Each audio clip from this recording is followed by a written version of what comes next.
Thank you for watching this program brought to you by the Orthochat. Before we begin, please take some time to hear some information about our sponsors. Here at the Orthochat, we are proud to be an official partner of Lore Coffee Roasters, an Orthodox Christian coffee company out of Bonners Ferry, Idaho.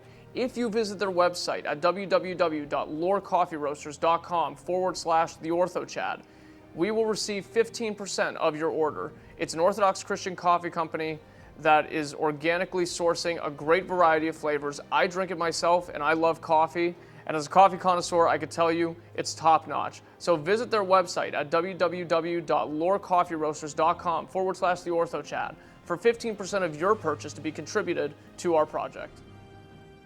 Here at the Orthochat, we are proud to be a partner of Scriptorum Press, a Christian publishing company that puts out great books about the lives of the saints, their teachings, and a variety of other Christian topics. My personal favorite in their collection is The Life of St. Dionysius the Areopagite. If you visit their website at scriptorumpress.ca and use the code ORTHOCHAT at checkout, you will receive 15% off of your order, and I encourage you all to check it out to pick up some great patristic and theological teachings, as well as hagiographies to spiritually enrich you and help support the Orthochat and another great Christian company.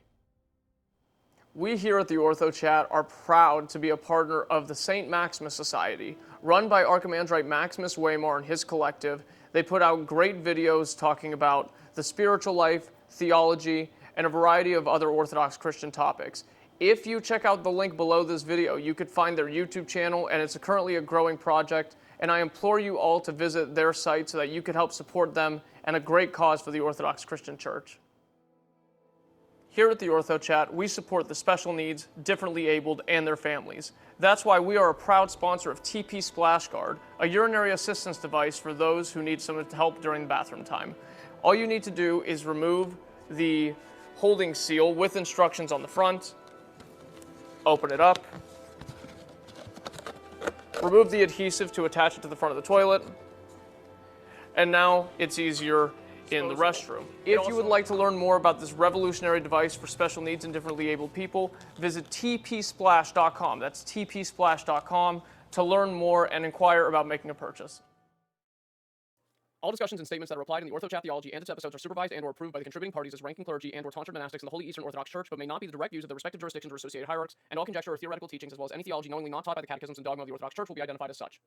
You are listening to the Orthochat Theology, brought to you by Yanni Katsadas and associated partners. Της καλήνου το κλαίος και θείων εφορών και το παλαιοσίον το ισοστάσιον εφημίσομεν πιστή Σαββατών οσίων ότι δε δόξαστε λαμπρός ως θεράπων του Χριστού θαυμάτων τη ενεργία και διανέμει τη σπάση παρά Θεού χάριν και ελεόν. Greetings in Christ, brothers and sisters. Welcome to Season 1, Episode 5 of the Orthochat Theology, discussing the Holy Angels with Archimandrite Maximus Waymar and Father Justinian Burnett. Guys, how we doing? Very good. Very good. Pretty good for the third week. Pretty good for the third week, yes. I'm always touched by the fact that the Lord is merciful, and in the middle of the third week, He gives us the cross as a indicator that we're halfway there, which is amazing that we're moving so halfway quickly. There already. No way we're that deep in. Planted in the middle of the fast, like the tree in the middle of the Garden of Eden is the cross to encourage us. The good tree, not the bad tree. This Lent is burning by quick, real quick somehow, but it always does for us. But we're doing well. Thank God. How are you doing, Father Justinian? How's Lent going? Good. Well, I mean, it amazes me how 20 years ago when I was coming to the church, I thought like Lent took forever, and like now I don't have time to do everything before Pascha. So yeah, you realize it's just a few Sundays. I mean, particularly. So it's yeah, and there's always like, because people want to go to confession, they want to do things, whatever. So there's like literally there's almost no downtime. I mean, I had people who wanted to come today for confession. Like, we got to do it tomorrow. I just got too much to do. Because sometimes too much to do is sometimes you just need to relax a little bit. So yeah. No kidding. Who wants to do the prayer? Father Justinian. He's the junior priest. Welcome to the King, the Comforter, the Spirit of Truth, who ever present, fills all things, treasure blessings, giver of life, come to abide in this, cleanse of every purity, and save our souls, O good one. I mean, all right. So All right. in the last episode we did angels in the Old Testament. So I think it would be good for us to look at some examples of angelic interactions in the New Testament. The first of which would be what? What's the first one? Probably Matthew 4, I'm guessing. Yeah, the birth of our Lord, the Annunciation. Actually, I think the first one is with John the Baptist, the announcement of John the Baptist's birth to his father, to Zechariah the high priest. And of course, in all of that, it's the Archangel Gabriel that we see interacting with Zechariah, and then interacting, of course, later with the Mother of God. Um, because I think we talked about that earlier on. That, his particular duty is to sort of announce God's will, especially with regard to his people, to like the players involved. So yeah, so of course we got the I think Luke 1 starts off with Zacharias offering incense to the Lord in the temple, and the people being very confused because he was taking too long, and he was We know how conversing that with is, the Father. yeah, you know how it is. The people are always wondering why you're taking so long, I told and the monks or the people here, it's like you know you're older when you fall down or you knock something over or whatever, and when you're younger, people laugh. At a certain age, if that happens, they look concerned. So this is probably the case in Zechariah. yeah, so and of course he's back there talking to the Archangel Gabriel, and of course we see his sort of disbelief that he and his wife in their old age are going to conceive this child, and he's made mute until the time of John's birth. Right. And after that, obviously, and how many scriptural accounts are there of Zechariah speaking to the Archangel Gabriel? How many, what is it? Is it Just in Luke. just in Luke? Yeah. Yeah. And then after that, I would think Matthew 4 would then be when the angels were involved with the Nativity, right? Yeah, that with the not just the Nativity of Christ, we've got to talk about the Annunciation, which I think is also in Luke. Okay, Um, yeah. I'm yeah, thinking like chronologically and how the Gospels are ordered inside of the book. That's why I'm yeah, no, it's the Annunciation to Our Lady is also, the Archangel Gabriel coming in announcing to her, she's the favorite among women. And then of course, yeah, the Nativity of Christ, the angels appearing. Again, it's the Archangel Gabriel, according to the tradition, that Gabriel was the star that appeared in the east, that summoned the wise men to Judea. And of course, it's the tradition is also that he's the one that appeared to the shepherds to tell them, and of course, as he's talking to them, the other angels sort of appear, and spontaneously start hymning God. Um, so yeah, that's pretty much the extent of it, except for the tradition that says that the miracle at the sheep's pool. We had there's the man who was lame there laying, and that it said that like an angel came and stirred the waters, once a year, and the first person in the water would receive healing.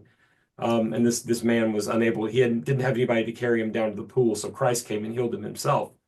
And of course, the tradition is the Matin service for that Sunday makes it clear that it's the Archangel Michael coming down. So And Michael so, was the one stirring the pool every year. yeah, that's what the hymnography says for Matins for that year for that gospel reading. And then after that, it's the resurrection. The angels all appearing about the resurrection. Okay. Which ones appeared at the resurrection? Just like all of them? Well, I mean, they're not named, but I think we're supposed to. It implies that Gabriel is there announcing the resurrection to the women as well. He's not. That would It's make not mentioned by sense. name.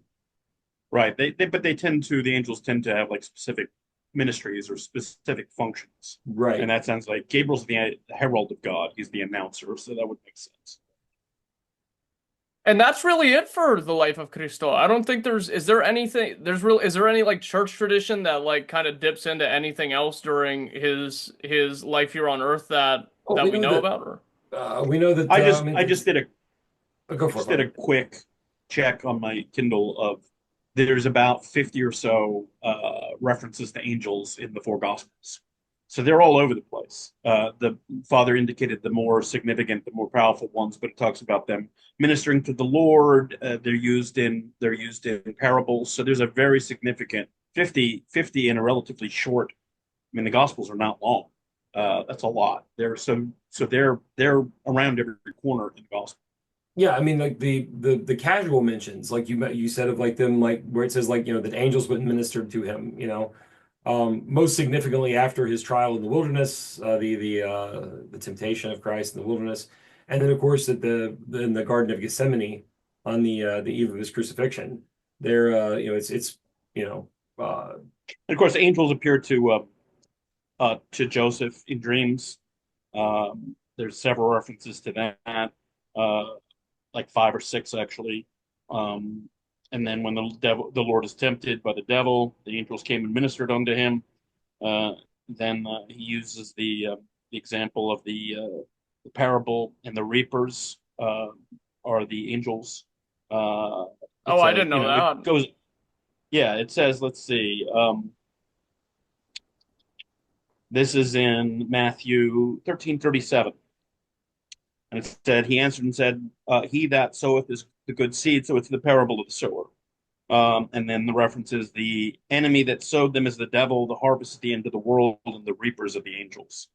So they're all over the place in even in the New Testament, maybe and of even course more so. that parable is we have sort of a more full explanation of that in the Revelation, or at the end of the world. Right. Christ sends the angels forth to gather the nations to be judged.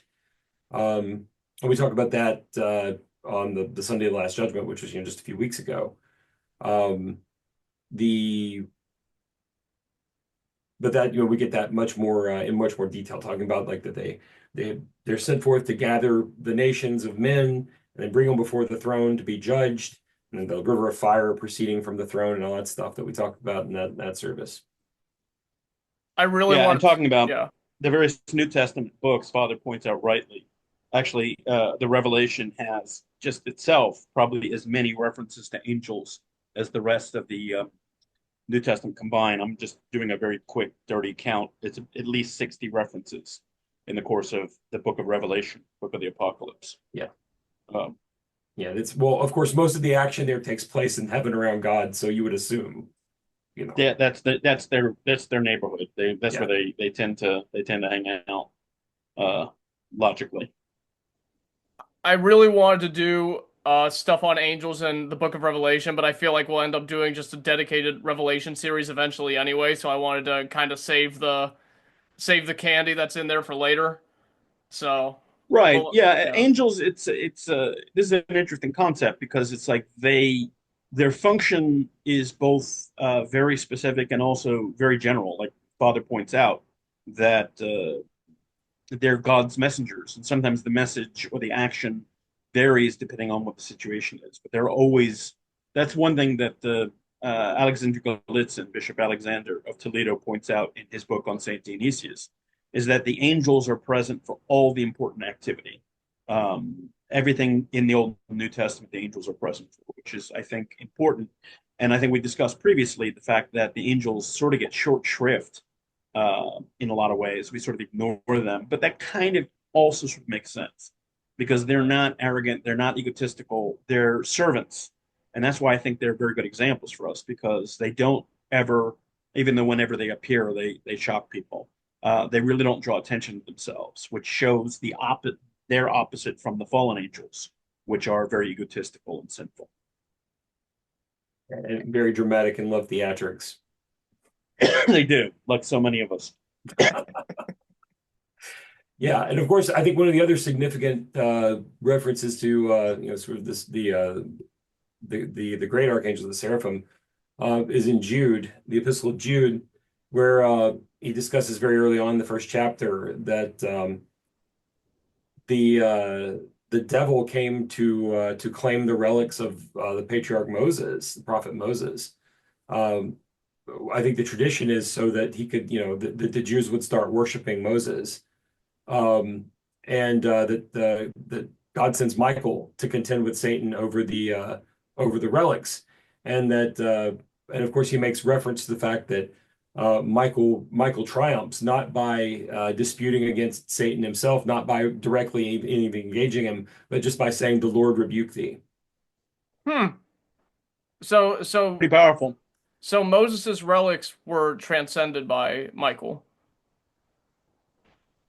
Yeah, I don't think we. I mean, I think the tradition. Right? Father, correct me if I'm wrong, but No, the tradition is that's that my understanding. the archangel Michael came and like got him because Satan was trying to use them to get the Jews to start worshiping Moses.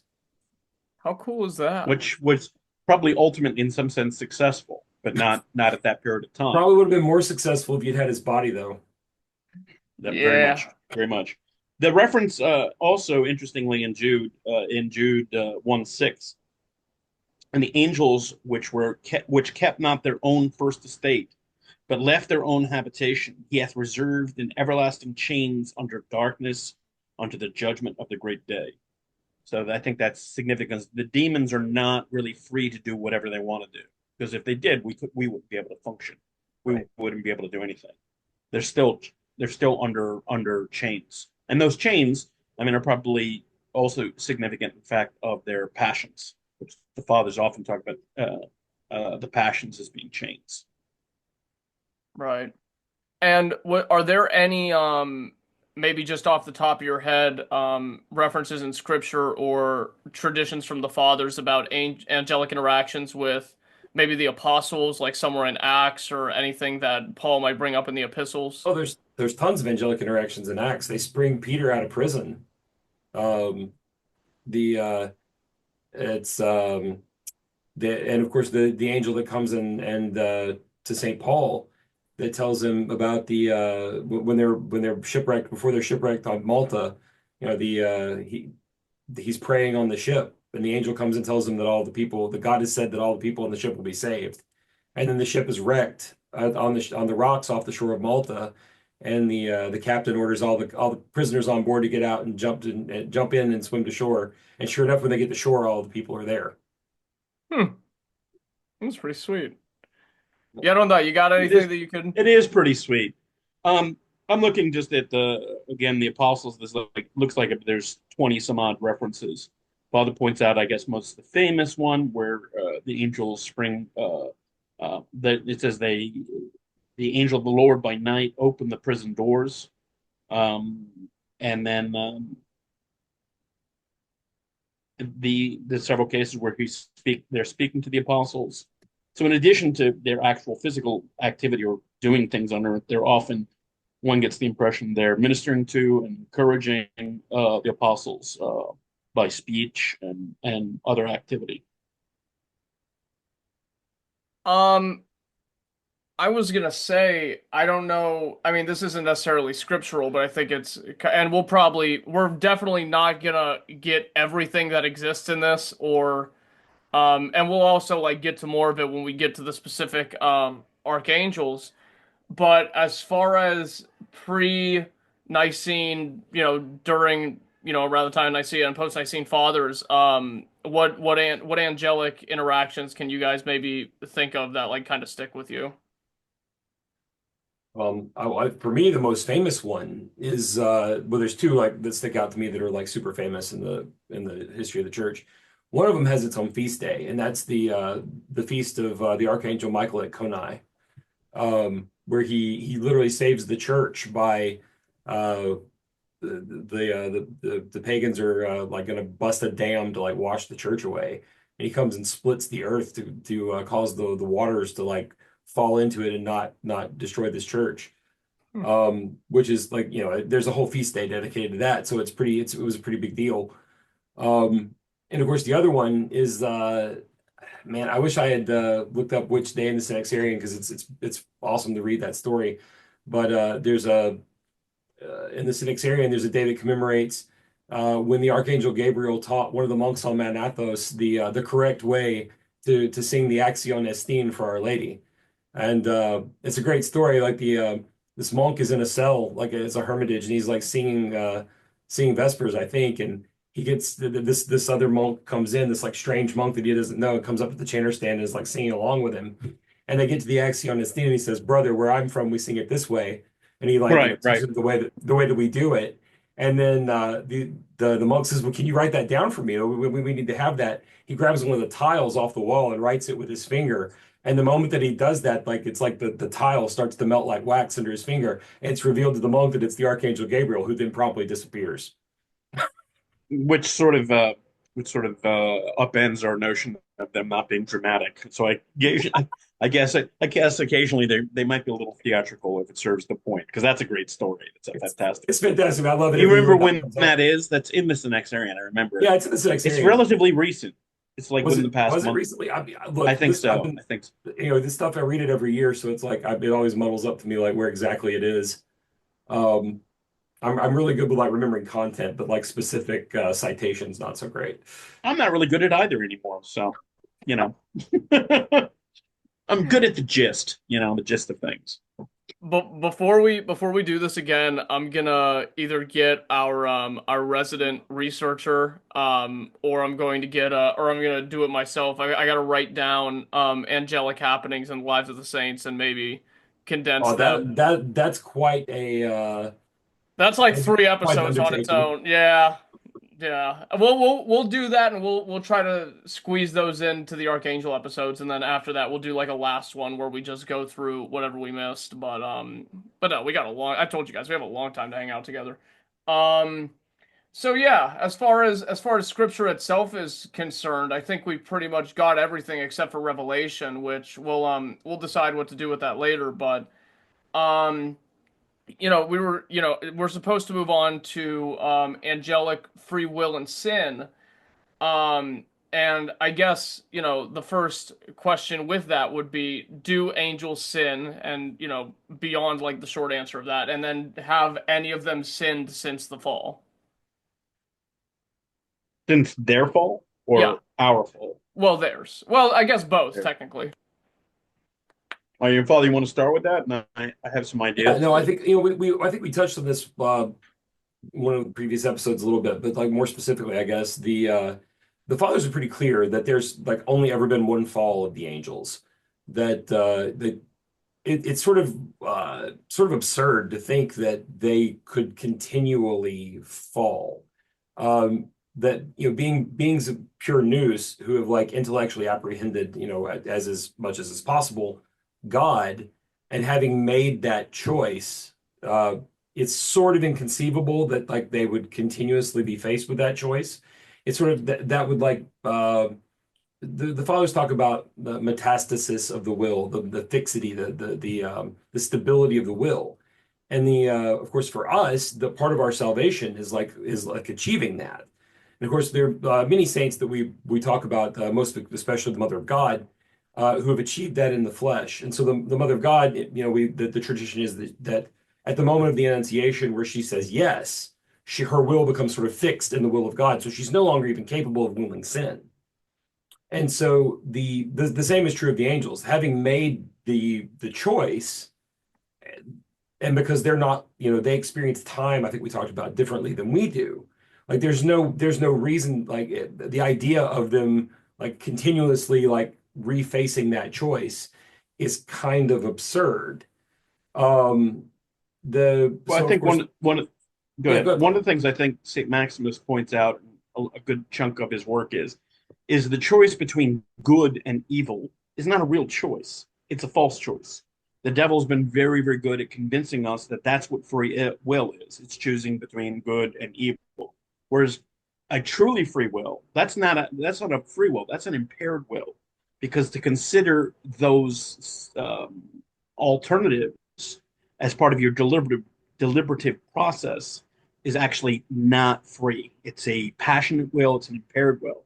St. Maximus would point out, and the angels are in this case, and certainly we hope to be in this case. And as Father points out, the Theotokos it's a choice not between good and evil, it's a choice between the multiple goods, right? So the angels are not impaired in the way that we are, and the way that the fallen angels are, in thinking that evil is a legitimate choice. Evil is not real. Saint Dionysius calls it's parhypostatic. And I think the same root there for parasite. It has no substance. It has no being. So a free will, an actual free will, would not consider non-existence and non-being as a legitimate part of their deliberative process. Is that your understanding, Father Justinian? Oh yeah, absolutely. I think that Saint Dionysius is abundantly clear that like evil is a parasite. Like it's an inversion. It's It's a cancer. misuse of good, and so It's literally cancer. It's a yeah. disordered state. And so when, throughout or a good number of centuries in human history, Satan and Lucifer are representative as the great liberator, because they're saying, oh, we have this absolute free choice if we choose to choose evil.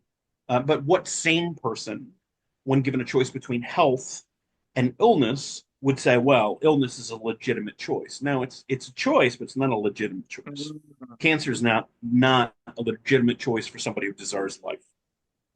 Yeah, Or and a that's rational choice, yeah. yeah. Well, I mean, of course, Yeah. even Plato talks about that. The idea that the choosing of evil is fundamentally irrational. So it's not a legitimate choice to make. Yeah, the demons are insane. Yeah, They're deranged. They're lunatics. And so the effort to turn them into, like, again, like liberators or alternatives to God are just again, they're ludicrous. So, so kind of to put it into layman's terms, the same solid state of will, the same metastasization, I guess, singular direction of will that we work our entire lives trying to develop, that the angels were created with that, and therefore the ones that made their choice were always going to make that choice if the temptation was presented to them, and then the angels that didn't would have never considered it anyway.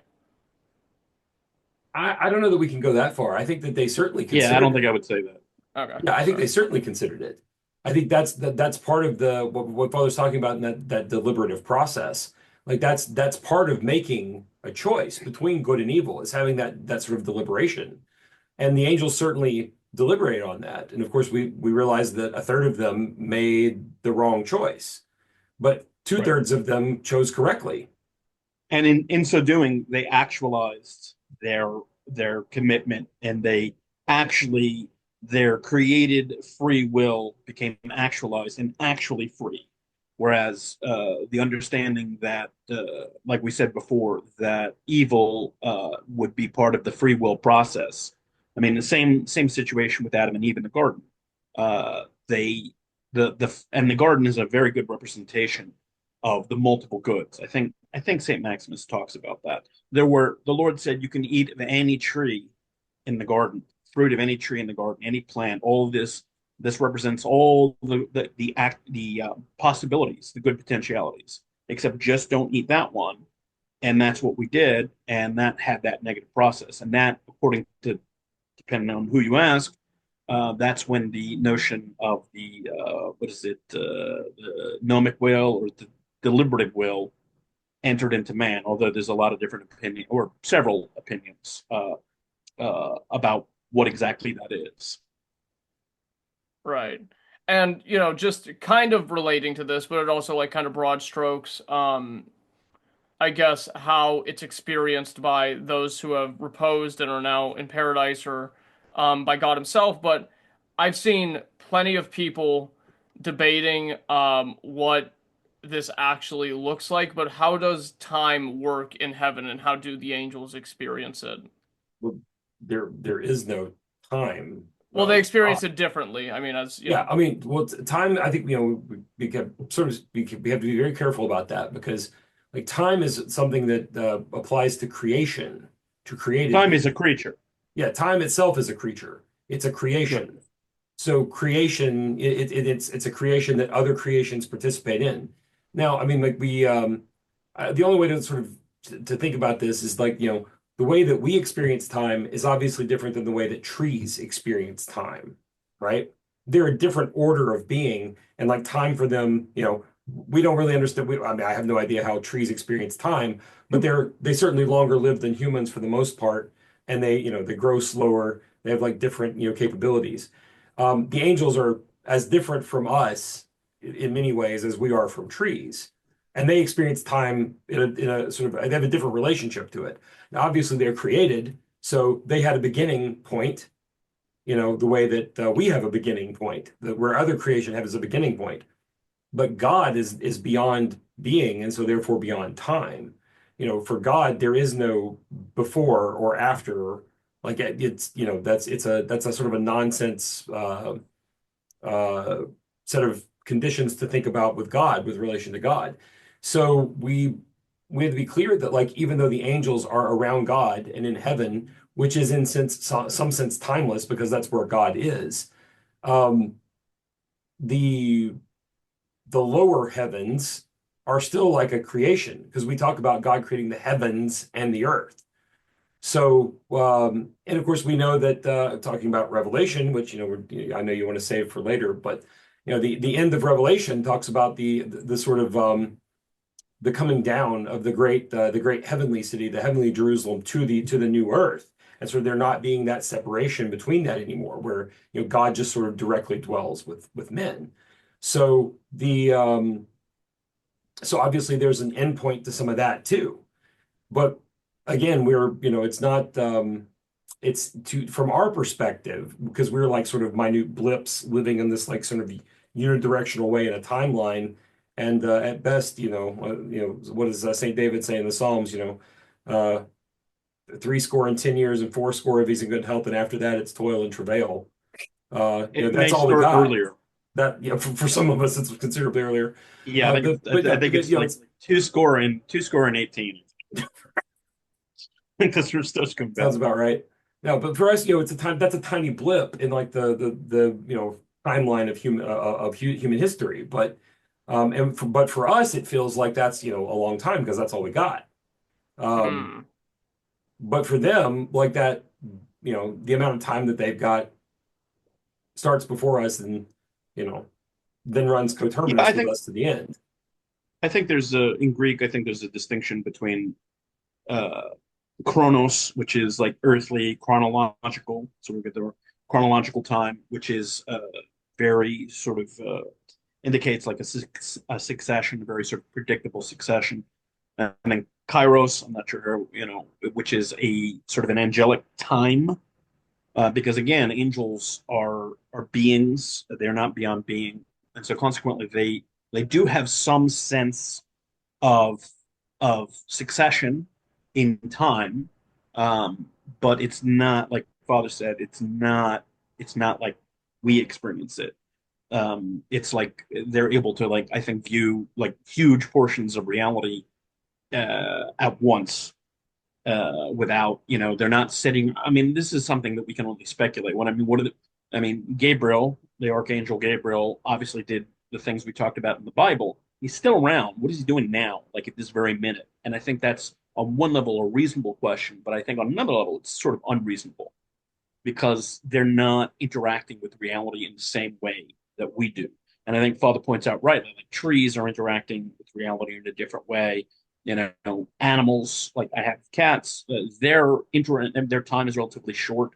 And so I think for them, probably what for us is a short period of time, maybe, because it's a very larger percent of their life. That's why they're impatient, etc. And I think the more passionate we become, the more we are fixed on a desire for the misuse of material reality. Time also changes as well. And a lot of people were talking about like time is different. Older people like me talk about time is different than it used to be. And I think it is. I think part of it is just the way our society is structured and the way we interact with each other. And obviously, and maybe we're overemphasizing it, but the use of electronic media, I think, changes the way, just in my experience, it changes the way time operates.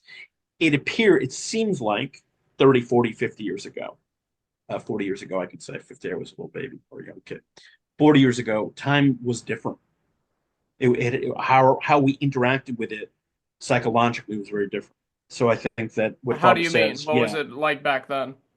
Well, because on a typical day, I mean, and I imagine prior to the invention of like the telephone, let's say the 19th century, it was a very different reality. Your day was, let's say you your the requirements on your time were different, right? I used to work in as a movie theater manager, and I had to like go into work and like answer the phone, right? Which, there might be a couple phone calls in the course of the day. But that sort of changed your interaction with like how you're dealing with your day. Then now, any given point, we have, many, many means of access to Yeah, us, I think that right? now there's definitely a sense of immediacy that did not Right, used to exist. I mean, right. I If someone frequently called call you, and I if frequently you call called this them thing the back, digital leash. right? Because if you in the old days, if you like, you responded to somebody a day or two later, nobody thought anything of it. Which means for that day or two, people went about their business, right? Whereas with modern time, modern circumstances, people are like Father said, they're looking. It's like I texted him almost 9 minutes ago. What's going Is he on? mad at me? Why isn't he responded? Or is something bad? And and again, that's just in my lifetime. Probably That's just in Father's the last lifetime too. 15 years. Yeah, yeah, particularly. And one could imagine before the existence of like the telegraph or the telephone. And so I think the point is the angels are interacting with reality in a way because of the way their nous functions, the way they think is very different. So, a century going by for them is not the same as, an hour for us, you know, Yeah. maybe. I think those examples are like super helpful. And the other thing that made me think about it outside of like the recent, I guess, like back and forth people are having about this is I remember a Greek monastic telling me one time, maybe correctly or incorrectly, you guys could tell me that those who have reposed now are already experiencing like the second coming or something like that. I'm not sure what that was about, but I mean, I think we have to be honest in where we can only speculate about what the subjective experience of angels and saints and I mean and we can make a subjective guess based on reasonable things and we can but ultimately I try to figure out how like we hear stories about saints all the time and how they're making decisions how like for example Saint Nicholas was there in the presence of God in some way, how he decides, I'm going to make an icon in Terre Haute, Indiana, uh, gush myrrh, right? The process of that decision, I think, is really inaccessible to us because in addition, they have available information and data. Data is probably the worst word, but they have additional like information about what's going on than we do, so that their decisions are not like our decisions. Is that reasonable, Father? Just say I maybe. think I think we have to talk about when we're talking about like and making a distinction between like people who are saints and the Right, rest of us who are reposed. The saints have put on Christ. The saints are like already experiencing sort of the right. foretaste of deification. Um, and so they, what are they limited by? Um, Right, and I'm reminded of stories about Saint Paisius of the Holy Mountain, how when he was alive on Earth, he was praying for people in Vietnam based on his sort of sense of what was going on there, which is beyond what I can really. I mean, I can sort of, as an ex role player, I can sort of create a mechanical system that might approximate how that might work, but we just don't know. They're gods. I mean, the saints and the angels are gods by grace. yeah, and I think And that so they're like every bit as powerful as Zeus or Apollo or Thor, more so probably. Uh, probably more so. I would say too that like for like the for people who for sort of those of us who die maybe not having achieved that level of holiness, there is a sense of waiting. I mean, the funeral service talks about waiting for the last judgment, and there's a real sense in which like people are awaiting the resurrection. So to say that they're already experiencing it, I don't think is correct. Yeah, I mean, I would not say that. What maybe this monk was saying is they have a greater sort of understanding of what that will entail when the time does come. Sure. Because there is a sense, I mean, there is this notion, kairos, there is a sense of the right time. And when we start the liturgy, the deacon says it is time for the Lord to act. And the word time there is not chronos, it's kairos. And the whole entry or the preparation is we're going into, the priest is preparing to celebrate liturgy is called the chiron, right? It's the time, but it's not chronological time. It's chironic time, if that's the right adjectival form of that. So to speak, If it's not, I do it's like like that. the Platonic form of time. It's time. It is. It's right. Big T time.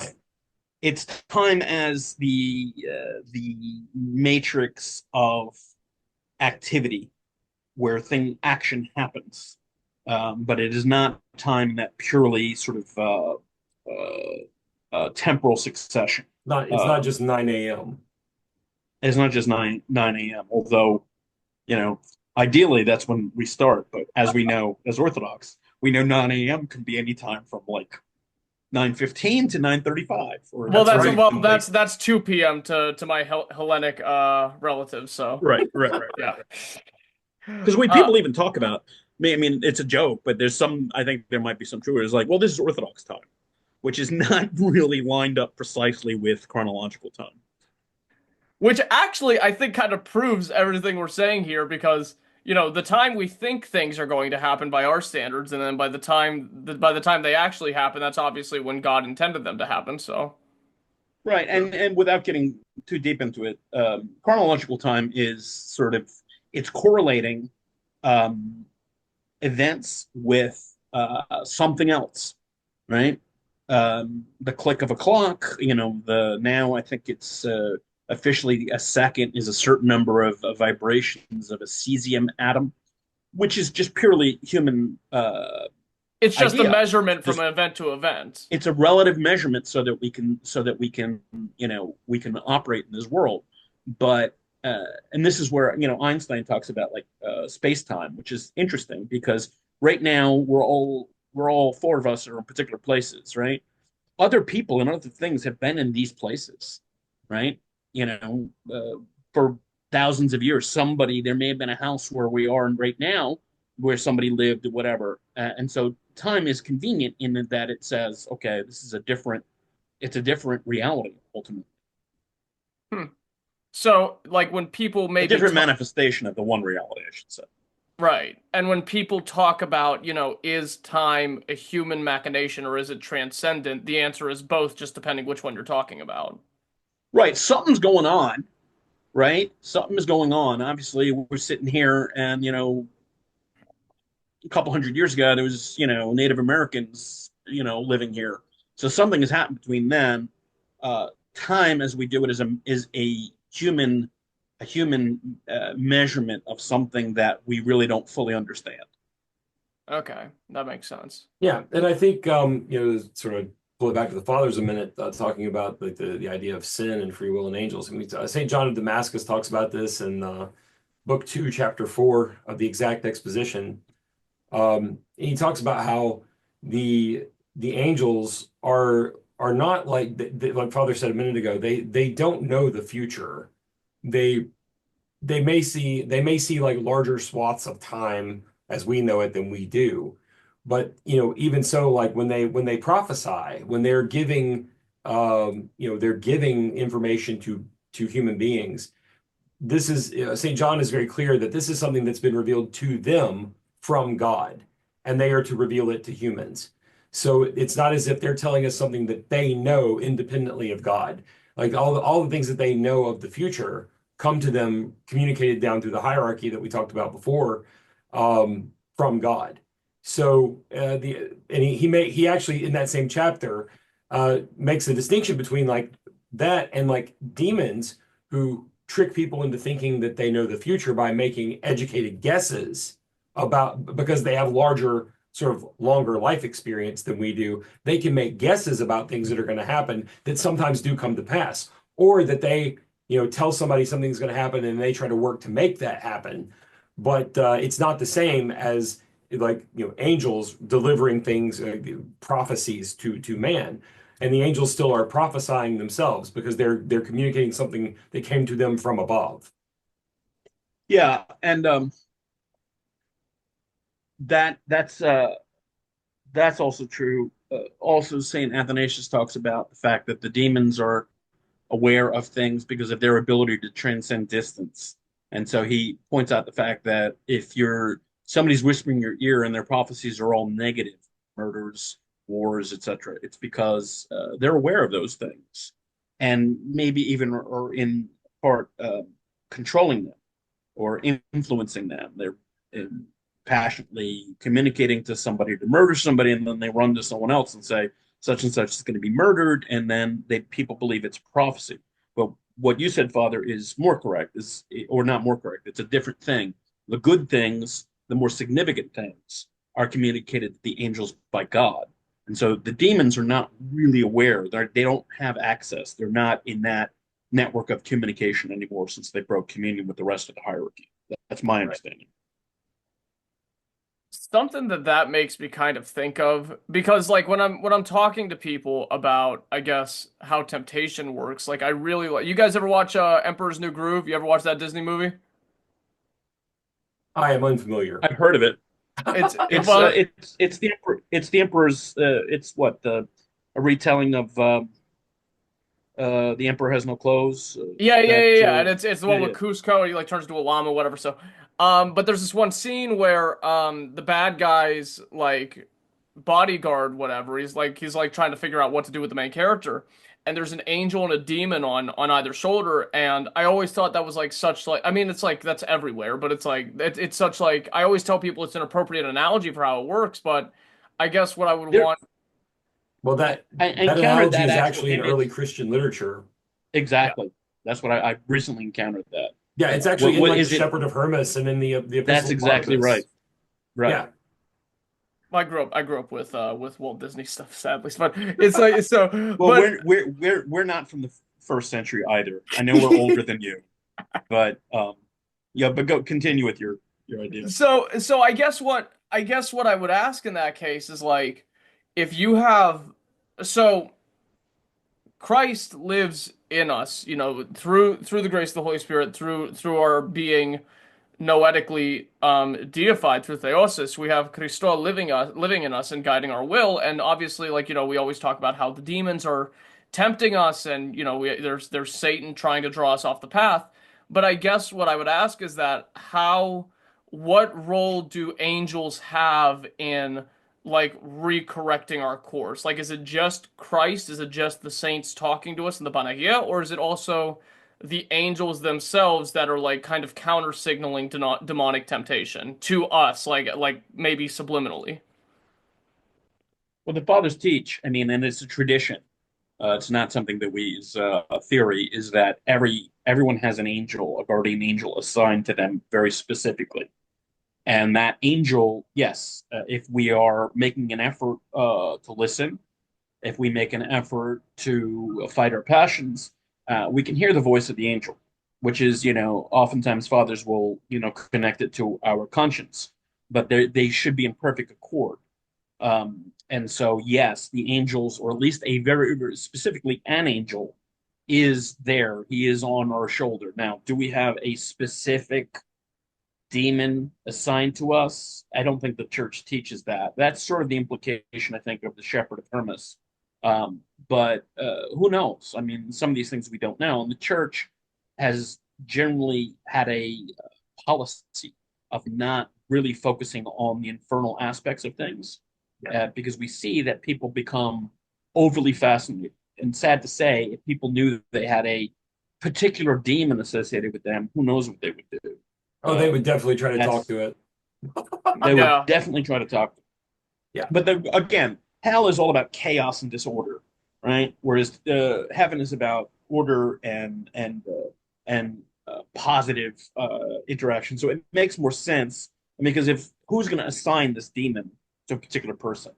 I mean, Satan. Satan doesn't really care. He doesn't care about every individual soul. He's going after whoever is convenient. He's going for the low-hanging fruit. But the Lord and the angels, the good angels, care about us, so that makes more sense. I think What's we your can take on take that, Father? from the Lord talking about the windswept house analogy that you can cast out a demon, and if that person doesn't fill the house with with good things, it's just sort of like cleaning up and then putting up a vacancy sign for like other stuff to come in. And I think that's more likely, more like what happens with like sort of demonic temptation. We we can as it were, put up vacancy signs in the aerial realm for demons to come on in, and we people do that through various means. I mean, we just as I think that's the tradition that, and Father can of course correct me if I'm wrong, but just as the tradition that we can draw close to our angel by fighting our passions, by reading the scriptures, by like engaging in um, the effort to become divine, to like actualize the grace of Christ that's given to us in our baptism. We can also drive our angel away with certain passions, with certain sins, and by doing that, we're kind of like open house, come on in to other spiritual But entities.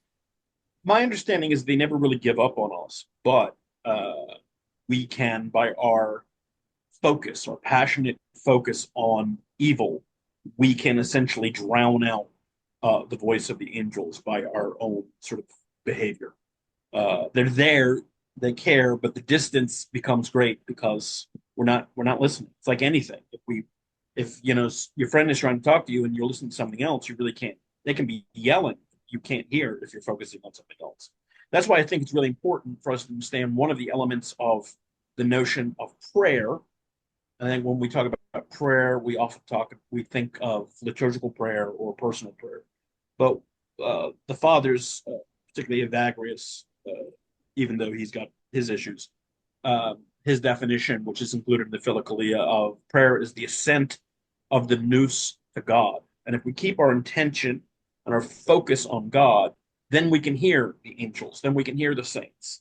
But if our focus, the eye of our heart, is on worldly things, fallen things, well, that's what we're going to focus on.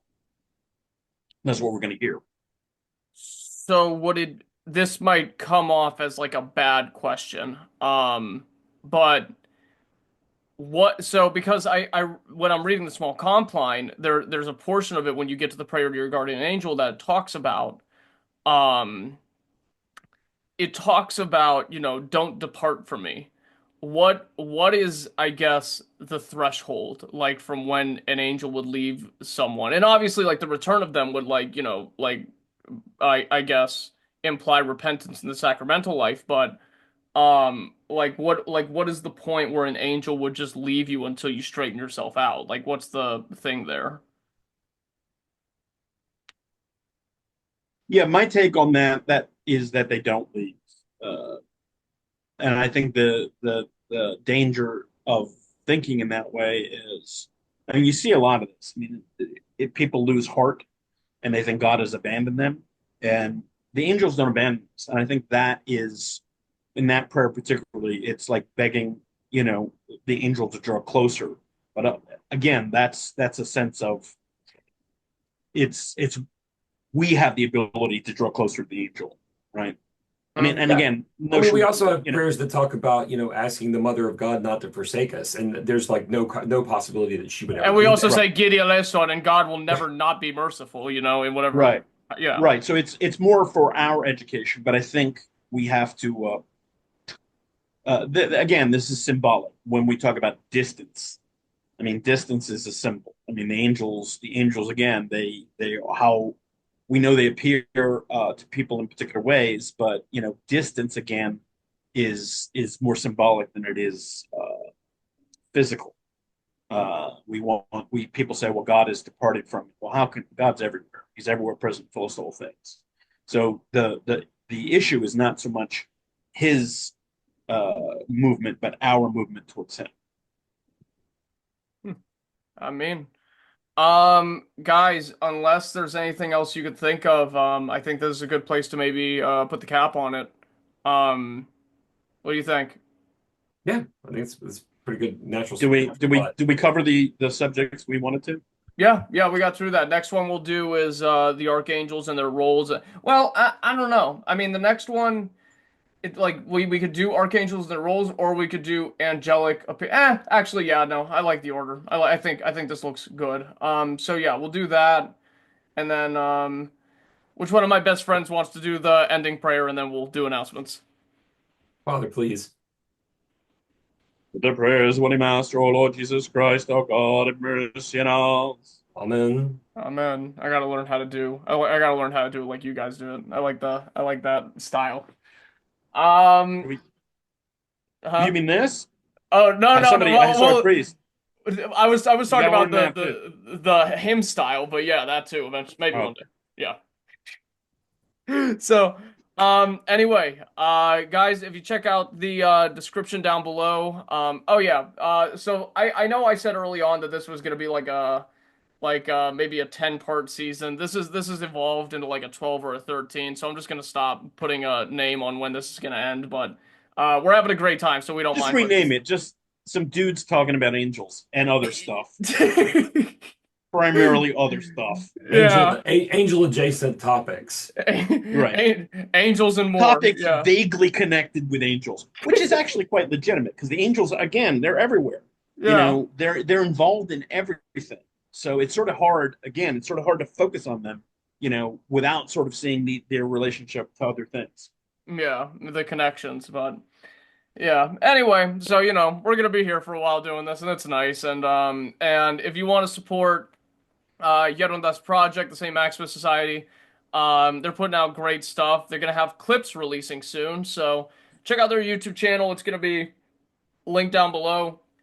Please support Father Justinian's parish. That will also be linked down below. If you want to support the Orthochat, we have our Cash App and Venmo links down below. Please check that out. If you want to support us and get something out of it, please check out our link for Lore Coffee Roasters, which if you purchase off of their website, we get a portion of that purchase. If you want to check out some great theological and patristic works, check out the link. Check out the link down below to the Scriptorium Press website. Purchase off of the website and not off of Amazon. I don't even know if they like me saying that, but I don't care. I want to get my cut out of this. Please check out their website. If you order off of their site and use code Orthochat for your purchase, you get 15% off your order, and we also get a portion of it. If you want to check out the book, where did it go? Are you kidding me? Nope, I'm not kidding. It's right here. If you want to check out the book by Gravantis and the Tibelion Press on Saint Sebastian Dabovich, Beacon from the Bay, his collected works and his life, that'll be linked down below. We'll start the readings on that eventually. Our resident reader, Michael, has been out of good health lately, so please pray for him. But whenever he gets better, oh yeah, please. He's got a wreck going on, but he's a good kid. He's a very nice man. I shouldn't say kid because he's like 2 years older than me. But How old is he? He's like 27. Yeah, he's like 27 right now. That's a kid. Yeah. No. Sorry. 24 is like a baby. 27 is a kid. Where am I at? I'm 25. Do I still got time before? I'm feeling the pressure in my lower back, so it's like, we're getting there. I have noticed, I don't remember if I did it when I was your age, but I've noticed like a lot of like people in their mid 20s, whatever, talking about getting old, and it just makes me want to strike them. Okay, good. I got time. If it makes you upset that I'm No, not really. I'm elder post. No, I know I'm elder posting because right you now. don't even you're completely oblivious as to what's coming. You're gonna look back in those days and go, "Oh man, I wish I had just that slight tension in my lower back." Oh, don't tell me that. I want my best days. Oh no, it gets. What do you think, Father? Father's a little younger than me. How old are you, no, Father?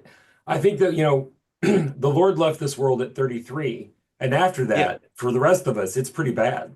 I remember 33. It was nice. That's when I was ordained. This year I was 33 and I was ordained priest. That's pretty much the perfect age right there. That's what St. Maximus says. Yeah. So yeah. What was I saying? Oh yeah, we'll continue our readings on the life of Saint Paisios and all of his stuff by Monk Isaac as soon as he gets better. But we have a replacement reading series that we're gonna do a little bit later today. Well, today as in when this is recorded. For those seeing it, it's probably like a month from now. But yeah, we're doing like 2 reading series on Twitter, so X Live Spaces. Check out the link to our Twitter down below. If you want to get a TP splash card for the special needs or elderly individuals in your life, that link will be down below. And besides that, dear ones, my beloved. Oh, well, there's other stuff I completely forgot to mention. The Orthochat Temple Tours, episode 1 is out now. Where we went down to Wheeling, West Virginia to check out St. John the Divine Parish with Father Dimitri Tsakouras. Episode 2, where our dear friend here, Father Justinian, I went down to go see him, and we did a documentary on his parish that'll be out soon. Episode 1 of the Orthochat Passport, where we checked out the monastery of Saint Savas of Kalymnos and his life. That'll be out soon as well. We're working on episode 2 of that, actually, where we do Theophania down in Kalymnos. That was a pretty cool one. So that's pretty much finished up now. We'll put those out. Our merchandise, which is like, Orthodox clothing and other stuff, because everything we do now is this plus other stuff. Stratiatis will be out soon. No links for that yet, I'm just finishing up the website on that. And then there's other projects that Yerunda was laughing at the last time I said it like this. I can't even tell you about yet. I can't even tell you guys about this yet. So they're so huge. It's they're so huge. Big. I can't even tell you now. And the ironic thing is, this is actually probably like the most like cost intensive and I guess important project we're gonna do. But you guys know about it. I just can't say anything yet. But besides that, my dear ones, my beloveds, Panagia Mazisu, may our Lord Jesus Christ, His all holy Mother, all the saints, and all the angels be with you all the days of your lives, and we will talk to you all later. Το κλαίος και θείον εφορών και το παλαιοσίον το ισοστασίον εφημίσομεν πιστή Σαββατών οσίων ότι δε δόξαστε λαμπρός ως θεράπων του Χριστού θαυμάτων τη ενεργία και διανέμει τη σπάση παρά Θεού χάριν και